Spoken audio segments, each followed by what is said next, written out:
આપણે ગામડામાં તો હજી કઈ સારું, શહેરમાં તો ખબર જ નથી પડતી બેન હાલ્યા આવે છે ભાઈ હાલ્યા આવે. અરે એવું વંટોળીએ ચડાવ્યું છે ને.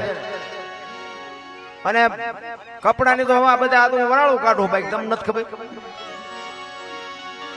અરે બાપુ દીકરીનું આવું હોય, આમ એક દીકરીની પગની પાણી જોવી હોય ને તો બાપુ તમારે વાહે આંટા મારવા પડે, પાણી જોવા ન મળે.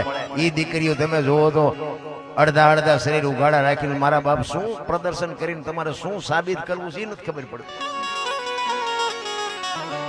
વાણંદ પાસે વાળ કપાવે, વાય ખીલકોડીના પૂંછડા જેવો હોય, આમથી આમ નામ. અરે તારો વેતો હવે આમાં હું શિવાજી રાણા પ્રતાપની વાત કરવી ભલા મને.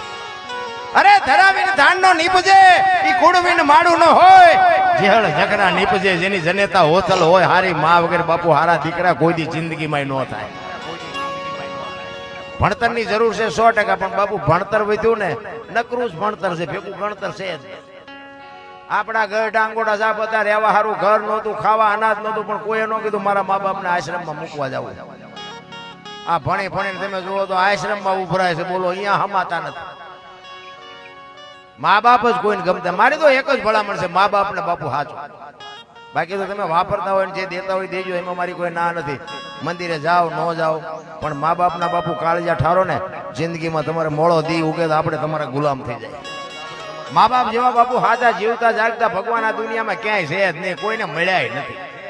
તમે રામજી મંદિરમાં મંદિરના દર્શન કરવા જતા હોય, કોઈ દી મૂર્તિએ વાત કરી તમારા, અને અહીંથી કદાચ દ્વારકા જાઓ, સોમનાથ જાઓ, ગમે અહીંયા જાઓ, કોઈ મૂર્તિએ તમારી વાત કરી.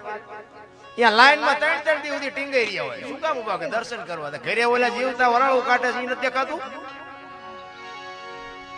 કાંઈ છે જ નહીં મારા રામ.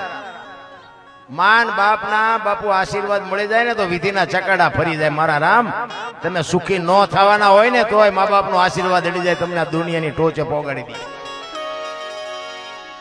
તમને ન ખબર પડે, તમને અમારા જે હતા ને હિંમત કરે આ નહોતી ખબર એટલે 100 વીઘા રાખી હતી, તું 10 વીઘાના ઉલાળિયા મીઠો કરવા જાય છે.